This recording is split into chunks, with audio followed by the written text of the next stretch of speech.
வணக்கம்.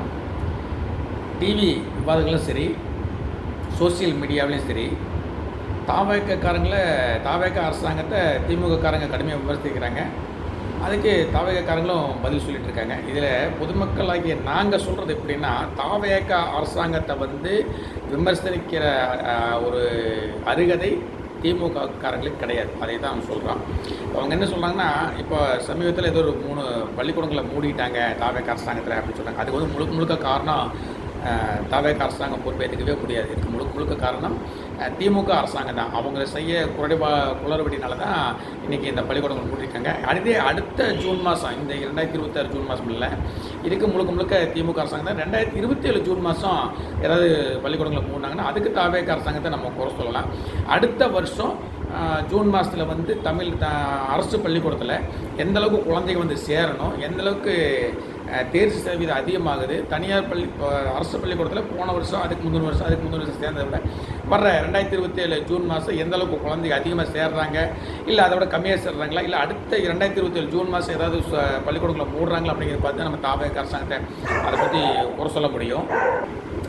இந்த 2026 பள்ளிக்கூடங்கள் மூணுக்கு தாவேக அரசாங்கம் எந்த விதத்துலையும் பொறுப்பேற்றுக்க முடியாது. அதே மாதிரி திமுககாரங்க சொல்கிறாங்க, பாலியல் குற்றங்கள் நடக்குது, வழிப்பறி நடக்குது, லாக்அப் டெத் நடக்குது அப்படின்னாலும் சொல்கிறாங்க. இதையும் சொல்கிறதுக்கும் திமுகங்கிறதுக்கு எந்த அறிகுறியும் கிடையாது. திமுக ஆட்சியில் இந்த அவலங்கள் நடந்துட்டு தான் அன்னைக்கு திமுக அரசாங்கம் எதையும் கண்டுக்கல. திமுக முதல்வர், அது தமிழக முதல்வர் அன்னைக்கு தான் தமிழக ஸ்டாலின் அவர்களும் எதையும் கண்டுக்கல, காதிரியே போட்டுக்கலான்னு தான் சொல்லுவாங்க. அதனால் அந்த தாவேக அரசாங்கத்தை குறை சொல்லும் அருகதை திமுககாரங்களுக்கு இல்லை அப்படின்னு சொல்லலாம். ஆனால் பொதுமக்களாகிய நம்ம கேட்கலாம். ஏன்னா ஆட்சியில் இருந்தது அவங்க குறை சொல்ல முடியாது. ஏன்னா அவங்க செஞ்ச தவறு இது தொடர்ந்து நடந்துட்டு இருக்குது, அதை அவங்க குறை சொல்லலாம். ஆனால் மக்களாகிய நம்ம கேட்கலாம் இல்லையா? தாவேகக்காரங்க அவங்க என்ன சொல்கிறாங்க அப்படின்னா, உங்கள் ஆட்சியில் நடக்கலையா அப்படிங்கிற கேள்வி. இது மிகப்பெரிய தப்பு. இது நம்ம வன்மையாக கண்டிக்கிறோம் தாவேகக்காரங்களை. என்ன காரணம் கேட்டிங்கன்னா, அவங்க ஆட்சி சரியில்லை, அவங்க ஆட்சியில் இந்த மாதிரி அவலங்கள்லாம் நடந்தது அப்படிங்கிறதுக்காக தான் ஒரு மாற்றம் வேணும் அப்படிங்கிறது உங்களை தேர்ந்தெடுக்காங்க மக்கள். ஆனால் இப்போ உங்கள் ஆட்சியிலையும் அதே நடந்துட்டு இருக்குது. அதை கட்டுப்படுத்த முடியல அப்படின்னா அப்புறம் நீங்கள் எதுக்கு ஆட்சி இல்லைங்க? அவங்க ஆட்சியில் நடந்தது அது தெரியாது அப்படின்னு கேட்டிங்கன்னா, அது மாற்ற வேணும் தான் உங்களை போட்டிருக்கோம். அப்புறம் நீங்கள் அதே செஞ்சிங்கன்னா அப்புறம் உங்களுக்கு என்ன வித்தியாசம்? அப்புறம் அவங்க இருந்தால் என்ன, நீங்கள் என்ன, எல்லாம் ஒன்று தானே. லாக்அப் டெத் நடக்கலையா, வழிப்பறி நடந்தது, அதுக்காகத்தான் அவங்கள தூக்கி வச்சுட்டு உங்களை உட்கார வச்சுருக்காங்க. அப்போ நீங்களும் அதையே பேசிட்டீங்க. அப்போ என்ன அர்த்தம், அது என்ன நமக்கு புரியலை. ஒரு சிலர் பேசுகிறாங்க, அவங்களெல்லாம் தாவேகக்காரங்களை விமர்சனிக்கிறதுக்கு கொஞ்சம் கால அவசரம் பண்ணி அவங்களாம் புதுசு, அதனால் அவங்களை இப்போ விமர்சிக்க முடியாது, கொஞ்ச நாள் அவங்களுடைய நிலைப்பாடு எப்படின்னு பார்த்துட்டு தான் பண்ண முடியும்னு கேட்குறாங்க. அது இப்படி அதெல்லாம் பண்ணுறதுக்கு லேட் ஆகும். நீங்கள் என்ன அதை கரெக்டாக கொண்டு போகிறதுக்கு சரியாகும். ஆனால் ஊழல் பண்ணுறது இப்படி 2 மாதம் எப்படி ஊழல் பண்ணுறதுனால கண்டுபிடிச்சி ஊழல் பண்ணிட்டீங்க. இப்போ வக்கீல் நியமனத்தில் ஊழல் வந்தாச்சு, கோயில் சொத்து ஊழல் வந்தாச்சு. இப்போ இது மட்டும் நீங்கள் கரெக்டாக பண்ணுறீங்கல்ல. அப்போ அதே மாதிரி அதாவது சட்ட ஒழுங்கு அத்தனையும் உங்கள் கையில் இருக்குது. உடனே ஏன்னா அதிகாரி இருக்காங்க. நீங்கள் ஒன்றும் புதுசாக பழகிட்டு ஆரம்பத்தில் அனுபவமிக்க அதிகாரிகள், நேர்மையான அதிகாரிகள் எத்தனையோ இருக்காங்க. அவங்க கேட்டது எப்படி பண்ணலாம், எது பண்ணலாம், நீ பண்ணிக்கலாம்ல. இந்த 2 மாதத்துக்கு இன்னும் எத்தனையோ மாற்றங்களை பண்ணியிருக்கலாமே.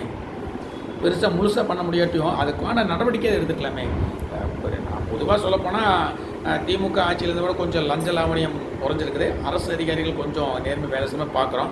இருந்தாலும் இன்னொரு கொஞ்ச நாள் போனதை தாவேக அரசாங்கத்துடைய நிலைப்பாடு நம்ம சொல்ல முடியும். ஆனால் கொஞ்ச நாள் டைம் கொடுங்க அப்படிங்கிறது ரொம்ப ஓவர். ஏன்னா ஊழல் பண்ணுறதுக்கு அவங்க டைம் கேட்கல, உடனே ஊழல் பண்ணிட்டாங்க, ஊழல் குடிச்சிட்டு வந்தாச்சு. அதே மாதிரி நல்லா செஞ்சாங்க அப்படிங்கிற வந்திருக்கணுமில்ல. அதனால் அதுக்கு டைமெல்லாம் கொடுக்க முடியாது. நீங்கள் ஆச்சரியத்தை மக்கள் உங்கள் கூட கொடுத்தாச்சு, மாற்றம் வேணும் அப்படிங்கிறதுக்காக அதிமுக திமுக 2 ஆட்சியும் பார்த்து சலிச்சு போய் மக்கள் ஒரு மாற்றம் வேணும் அப்படிங்கிற புதுத்துவத்து வரனால ஆட்சியும் கூட கொடுத்தாச்சு. மக்களை சரியான வழி கொண்டு போனீங்கன்னா ஆட்சி தொடரும். இல்லைன்னா அதிமுக மாதிரி நீங்களும் ஓரம் உட்கார வேண்டியது வரும். இது நிசப்தம், உண்மை. மக்கள் உங்களை ஓரம் கட்டிடும். ஏன்னா அதை பார்த்து வெறுத்து போனவங்க அதே சூழ்நிலை இந்த ஆட்சியில் நடந்ததுன்னா உங்களையும் ஒதுக்கிடுவாங்க. ஆட்சியில் தொடரணுமா வேண்டாங்கிறது நீங்கள் தான் முடிக்கணும். தமிழனை வாழ்க, பாரத் மாதா கி ஜெய். ஜெய் ஹிந்த்.